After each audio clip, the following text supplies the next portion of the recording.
ጤና ይስጥልኝ እንኳን ወደ ፋርማኮን ጤና በሰላም መጣችሁ። የትኩሳት ወይም የከፍተኛ ሙቀት ስሜት ሲጀምሮት ቀድመው ምን ያደርጋሉ? በኢትዮጵያ ውስጥ ብዙዎቻችን ለትውልድ ሲተላለፍ የመጣውን ደማክሴን እናስባለን። ሌሎች ደግሞ ትኩሳትን እንደሚቀንሱ የተረጋገጡትን እንደ ፓራሲታሞል ያሉ ዘመናዊ መድኃኒቶችን ይመርጣሉ።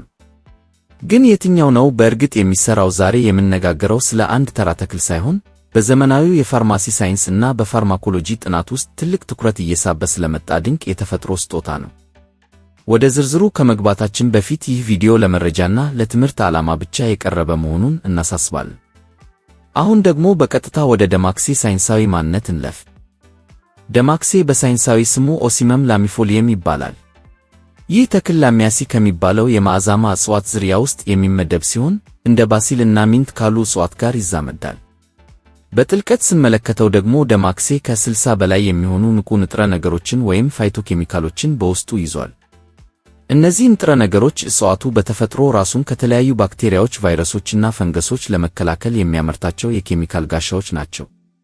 ከእነዚህም መካከል ፍላቮኖይድስ የሚጠቀሱ ሲሆን እነዚህ ውህዶች በሰውነታችን ውስጥ እንደ ጸረ ኦክሳይድ በመሆን ሴሎቻችን በበሽታዎችና በኦክሲዳቲቭ ጭንቀት እንዳይጎዱ ይከላከላሉ። በዘመናዊ የፋርማሲ ጥናት ውስጥ እነዚህ ንጥረ ነገሮች ለልብ ጤና እና ለካንሰር መከላከያ ጥናቶች ከፍተኛ ዋጋ ይሰጣቸዋል። ሌሎቹ ደግሞ ተርፒኖይድስ እና ሳፖኒንስ ናቸው። እነዚህ ኬሚካሎች በዘመናዊው የመድኃኒት ኢንዱስትሪ ውስጥ ለተለያዩ ጸረ ባክቴሪያ መድኃኒቶች ማምረቻነት እንደ ግብዓት ያገለግላሉ። በተለይም የተክሉን የመከላከል አቅም ወደ ሰውነታችን በማስተላለፍ ረገድ ትልቅ ሚና ይጫወታሉ። ለደማክሴ ልዩ መዓዛ የሚሰጡት ኤሴንሻል ኦይሎች ወይም የሚተኑ ዘይቶች ሌላው ትልቅ የጥናት ክፍል ናቸው።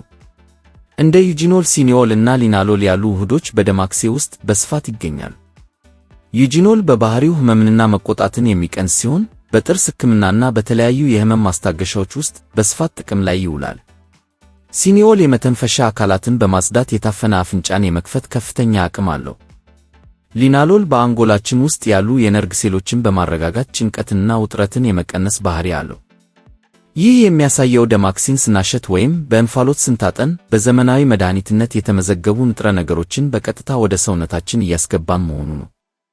ይህም ተክሉን ከባህላዊ መድኃኒትነት ባለፈ የፋርማኮሎጂካል ማከማቻ ያደርገዋል።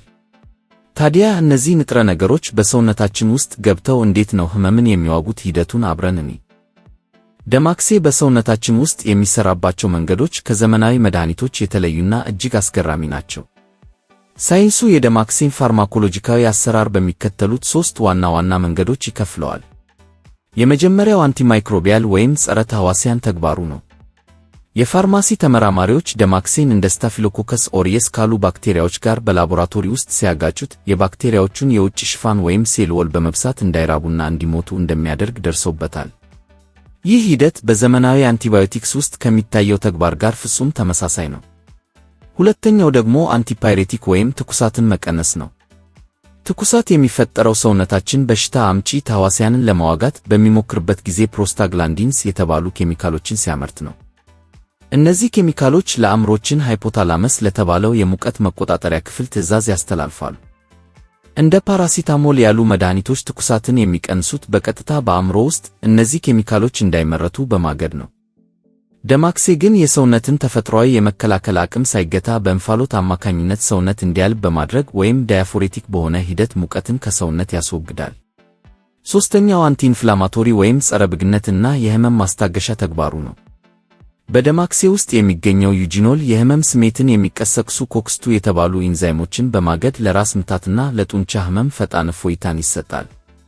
ይህ ተግባሩ ደግሞ ከዘመናዊው አስፒሪን ወይም ኢቡፕሮፌን ጋር ይመሳሰላል። በአጠቃላይ ደማክሴ እንደ ዘመናዊ መድኃኒቶች የሰውነትን ተፈጥሯዊ የሙቀት መቆጣጠሪያ በቀጥታ ከመጫን ይልቅ የመተንፈሻ አካላትን በማጽዳት አክታና ፈሳሽን በቀላሉ እንዲወገድ በማድረግ እና የህመም ስሜትን በማቅለል ሰውነት በራሱ አቅም እንዲያገግም ምቹ ሁኔታን ይፈጥራል።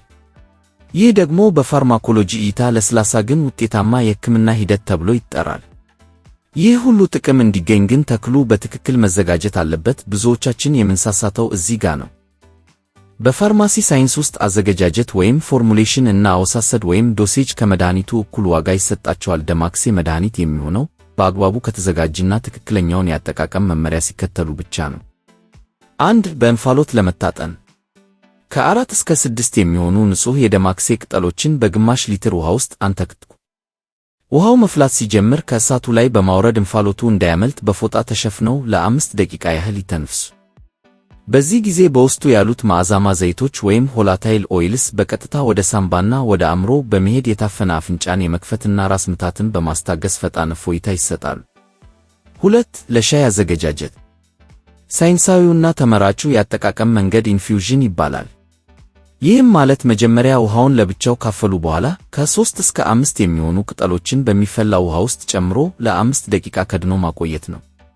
ቅጠሉን ከውሃ ጋር አብሮ ማፍላት ወይም ዲኮክሽን በውስጡ ያሉትን አስፈላጊ የሆኑ የመድኃኒት ይዘቶች በትነት ስለሚያጠፋቸው ይህንን ዘዴ ባይጠቀሙ ይመከራል።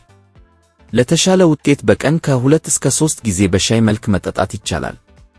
ይሁን እንጂ እነዚህን ጠቃሚ ውጤቶች በምናገኝበት ጊዜ ልናስተውላቸው የሚገቡ ወሳኝ የደህንነት መስመሮች አሉ። አሁን ደግሞ ወደ ጥንቃቄዎቹ እንለፍ። የደህንነትና የጥንቃቄ እርምጃዎች። አንደኛው ትክክለኛ መጠን ነው። ደማከሴ ተፈጥሯዊ ስለሆነ ብቻ ያለ ገደብ መወሰድ የለበትም። ከመጠን በላይ መጠቀም ለቆዳ ወይም ለመተንፈሻ አካላት አለርጂ ሊዳርግ ይችላል። ሁለተኛውና ትልቁ የዓይን ጥንቃቄ ነው። የደማከሴ ጭማቂን በቀጥታ ዓይን ውስጥ መጨመር በዘመናዊ ሕክምና በፍጹም አይመከርም። ዓይን እጅግ ስስ አካል በመሆኑ በቅጠሉ ላይ ሊኖሩ የሚችሉ ጥቃቅን አቧራዎች ወይም ያልተጣሩ ኬሚካሎች ለከፋ ኢንፌክሽን ሊያጋልጡ ይችላሉ።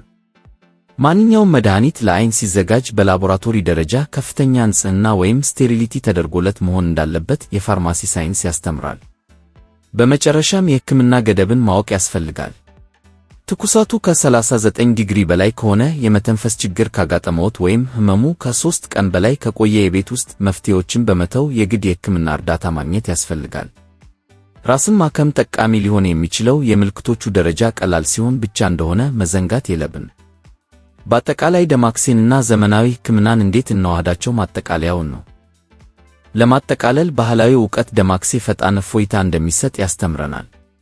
ሳይንሱ ደግሞ በውስጡ ያሉ ውህዶች የሰውነት መቆጣትን ወይም ብግነትን የመከላከልና ህመምን የማስታገስ አቅም እንዳላቸው ያረጋግጥልናል። ሁለቱም ማጣመር ውጤታማ ሊሆን ይችላል። ለምሳሌ አፍንጫው ሲታፈን ደማከሴ ይታጠኑ፣ ትኩሳቱ ግን በጣም ካስቸገረ ፓራሲታሞልን እንደ አማራጭ ይውሰዱ።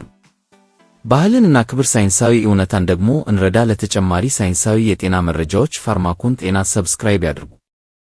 በእውቀት ጤናችንን እንጠብቅ።